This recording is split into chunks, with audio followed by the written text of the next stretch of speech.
business. There are some people who regret the jobs they did because they didn't like the way the movies turned out. My regrets are the jobs I turned down.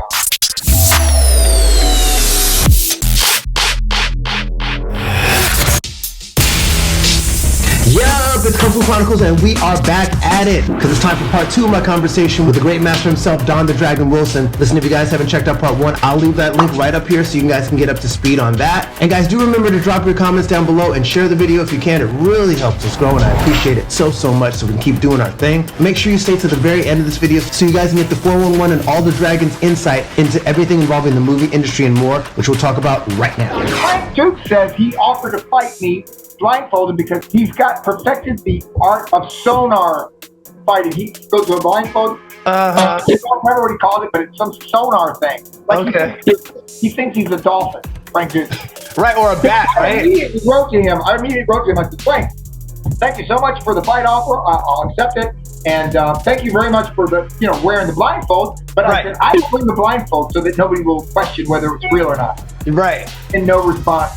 Yeah. He wants to make sure he's got the right blindfold on. Right. This Frank Duke, he said this on some internet site. So I briefly heard about that. That's right down of his mind. But listen, we should all just take it with a grain of salt. He made up that whole story Bloodsport. Yeah. 319 guys, and he knocked 50 of them out in a row. Right, in the Kumite. Right. I live in Florida. There's not a single Bahamian that will ever fight to the death like that. I tell them, listen, they like to smoke a lot of pot. How much of the movie follows your actual story, and how much goes off on a path? It's very important to note when you make a movie, obviously, that you have to please visually. But the spirit of the movie, the spirit of the event, the spirit of the fighters is 100% the truth. I would ask you too about the movies, obviously. When I was a kid, like in the early '80s, like late '80s and early '90s, when you were doing your movies. Late '80s, my time. Right. So the one I knew you for, even before the Blood, was Black Belt. That was the one that I got introduced. Yeah, Black Belt. But that was like in the mid '90s. I used a lot of martial artists in that kickboxing. Yes. Brad Hepton, bad Brad Hepton. Gracie brother. But anyway, I use real martial arts in all my movies. Like Chuck Norris did. He put Bob Wall in there. Yeah. Choreographer, he had Ted Johnson, I believe. The reason I bring up Black Belt because I actually talked to a little while back, Nalita V. Her dad was in the movie, dude. He was a stunt guy.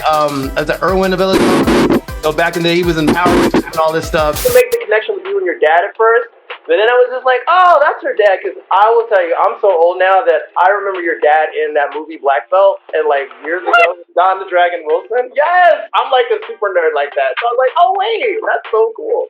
So I was like, yeah, I remember, and I told her, I remember from that movie. The story of that movie, the Black Belt. Yes. You know how normally, and I've done this myself, Hollywood would come out with a big budget movie, and then it gets copied by smaller budget movies, right? Yes. Well, we did Black Belt, and then Kevin Costner, not too long afterwards, did the one with Whitney Houston. Bodyguard. Bodyguard. Now, listen, similar story. Yes. A bodyguard to the girl. I used to be a cop. He used to be a Secret Service, but he quit. He hires her a bodyguard. Somebody's trying to kill him. It's her boss. Yes. But then it turns also a crazy guy. Like the big guy was. Matthias was the crazy guy was trying to kill her, but also her boss was going to make it look like that guy because he wanted to collect the insurance. It was, in other words, usually big budget movies get ripped off. Now, I'm not going to sue Warner Brothers or whoever produced Bodyguard, but I think they stole my idea. Yeah, similar story. Idea. I had it. The movie comes out, and some studio guy said, that's a good idea for a movie. Yeah, they got a real famous singer, Whitney, and she did a great job. Great job. But I never even made that connection. That's really interesting now. Now I'm never going to watch that movie. Well, they say this. They say every movie has what they call story points. Yes. And if you, to win a lawsuit, like if I wanted to file a lawsuit against Warner Brothers, it's something like you have to prove like 4 story points were the same. That are all the same. Yeah. For them, it's like 20. Right. Oh. Like every story point. Yeah. The guy used to be something, then he quit, and then he gets hired as a bodyguard, and then it's a girl who hires him, and then there's there were two people trying to kill her. If you think her sister, I think that was a bad story thing, because her sister has to be evil to want to kill her. She hired a hitman and then changed her mind. Yeah. I don't believe the sister's jealous of the fame of her sister and is going to hire a hitman. So I think the story point was weak. And it was the mob boss sees that there is a guy stalking her. Says, we'll send our own guy to kill her, and then we'll make it look like it's the crazy guy. Right. I think mine was more likely than the studio one, and they made that movie for $100 million. Yeah, well, the Warner Brothers Hollywood, the Bodyguard version is more Hollywood. They've hyped that thing up. So I'm gonna fast forward a little on movies that you did, because you did a lot of like earlier martial arts movies, but then you were in like bigger productions. Yeah, but then you were like, you got knocked out or handled by what was it, Chris O'Donnell in Batman Forever? Robin? What? Who the hell are you? Oh, yeah. That came out. That was really weird how that came out. There's a friend of mine named Russ Folks. Okay. And he was helping out with the casting of some of the possible doubles and stuff for the Robin character. Okay. Joe Schumacher, in his mind, wanted martial arts in it. So my friend Russ Folks suggested to him, said, hey, why don't you come on? So Joe Schumacher, the director of Batman, watched a movie called Forced to Fight. Yes. And he liked my performance in it. He called me up and he asked me to come to Warner Brothers, and I went there and met with him. And he said, Don, I need you to work for 3 months, and you'll be Tommy Lee Jones' henchman. You have a bunch of good fight scenes. And I go, Joel, I can't do it, because I got the contracts in my movies, and I'm the star of these movies. I can't pull out. I'll get sued. He goes, oh, okay, I understand. And I left. He said, shook my hand. He said, thanks for coming in. I should have wrote down how many days, but less than a week, maybe 4 days later, I get a phone call. My agent's all excited. He goes, Don, Joe wants to meet you again. I said, okay. Now, by the way, this is the 10th whole movie for Warner. This is their biggest budget movie. Yeah. The year it came out, it's the highest grossing movie of the year. I remember that. Anyway, I go again, and Joe Schumacher has 2 pieces of paper, and he hands them to me. He says, read that scene. Tell me if you can do it. And I looked at it, and it was, I had the skull face, and you had the neon makeup. Because I asked him if I could be disguised, because if I want to get my ass kicked, I wanted to have a disguise. I was going to say, you don't want to get your ass kicked by Chris O'Donnell. Yeah. You're going to lose. Chuck Norris lost in a fight. Yeah, he lost to Bruce Lee. But he lost to Bruce Lee. He didn't lose to the NCIS LA guy. Now he needs an alibi, huh? Chuck would have called me up and said, Don, I need you to come in, and I need to knock you out. And fine. Chuck Norris. Yeah, of course. But anyway, so I said, yes, I can do this, because I saw on my set, I could tell you we would shoot that before lunch. Like, we'd start 6 in the morning. By lunchtime, we'd be done with that scene. Joe took 4 days to shoot it. Oh, really? Yeah, well, first of all, he hired 50 stuntmen. Okay. Shot them all running in one direction, and they got like 6 cameras running at once. It's Warner Brothers. Yeah, bigger production. $100 million. Right. So, yeah, it took him days to shoot that thing, and oh, man. Yeah. Well, anyway, that was my experience, and I didn't do it for the money or anything. It was just, Right after that, I got called to do another studio film. I got called to do a movie with Stallone. Yes. And I turned it down. I heard about this. Yeah, well, the Assassins movie, right? Stallone and Antonio Banderas. But just between you and me, I'm nervous. Woo. Because Richard Donner was directing it. He directed all the Lethal Weapon. Of course. Silver producing it. Yeah. He ended up producing all the Matrix. Do you see me in the Matrix? No, I know. Did you see me in Lethal Weapon? No, you saw Jet Li. Jet Li was in 4. He was in number 4. That's right. Right. Well, I would have been in number 4. I was going to tell you, you were supposed to be in 4? No, I wasn't supposed to, but I would have been. Because that was basically Jet Li's breakout American movie, Lethal Weapon 4. That's when he became a star after that. Yeah. Okay. Let's go ask him. In this business, there are some people who regret the jobs they did because they didn't like the way the movies turned out. My regrets are the jobs I turned down. Turned down Assassins. Big mistake. Wow. Yeah. Should have done that because I believe I would have formed a relationship with Richard Donner and Joel Silver. It later would have paid off because those guys do A-list movies. Of course. Yeah. Always, because I do low budget, the producers, the directors, usually the co-stars, they're in what we call the independent film. Right. They're lower budget. Yeah. Independent. But guys like Jackie Chan, who did years, he had a whole career of low budget Chinese films. In Hong Kong. When he did Rush Hour, after that he made $15 million a film.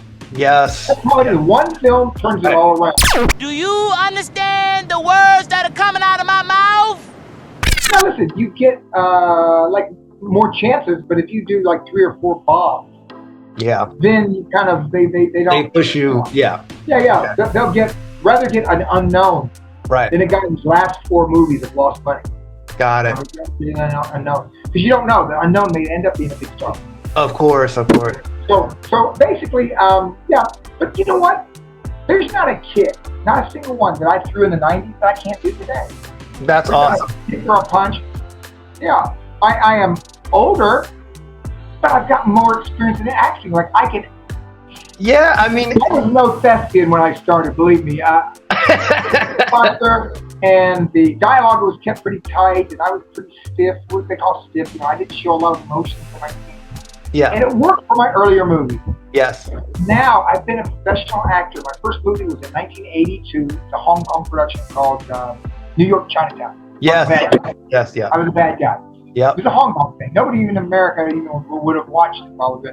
Right. But if you've seen it, it's a fluke. 我係自由搏擊冠軍，我同你玩啊！死咗唔好怨我。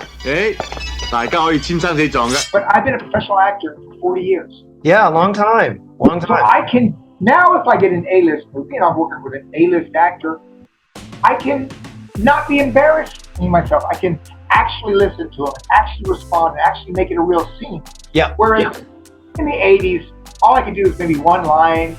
I look in the right direction. Right. Look like a tough guy. Throw a punch. Throw a kick. Right. And the movie would make money. And then the movie would make money. But the martial art movies have evolved. Yes. And they have real stories. And they're real actors in the movies with me. So you have to be able to perform with them and they call it reacting. If somebody's given me something as an actor, I've got to be able to honestly react so it's not... The last thing you want to do is get caught acting. Yes. Yeah. There's egg on your face, yeah. And overacting is the way you get caught acting. If I get the right script, my career will move forward. I tell people I'm not doing Rain Man. Right. I don't have to become somebody I'm not. Right. I just have to be believable. Yes. And then the script has to be convincing. Of course, when they bring the maple syrup after the pancakes, it'll definitely be too late. I wanted to ask you, because you're one of the very few kung fu practitioners I've had on that's actually done, has a real fighting career. Why do you think it is, and they still do, kung fu guys still get kind of a bad rep for not being able to fight? Why do you think that is? Well, with MMA. It's like I said, body follows the mind. Right. If they, there are some, Tara Cassell, Tierra, I don't know if you know him, but he was a kung fu guy, and he was a fighter, and he was a point fighter, and he became successful. But if you think about kung fu guys win the form competitions. Problem. Because, so I think people, a lot of people go because they like the way it looks. The movements look kind of flashy. Or they might have seen a Bruce Lee movie.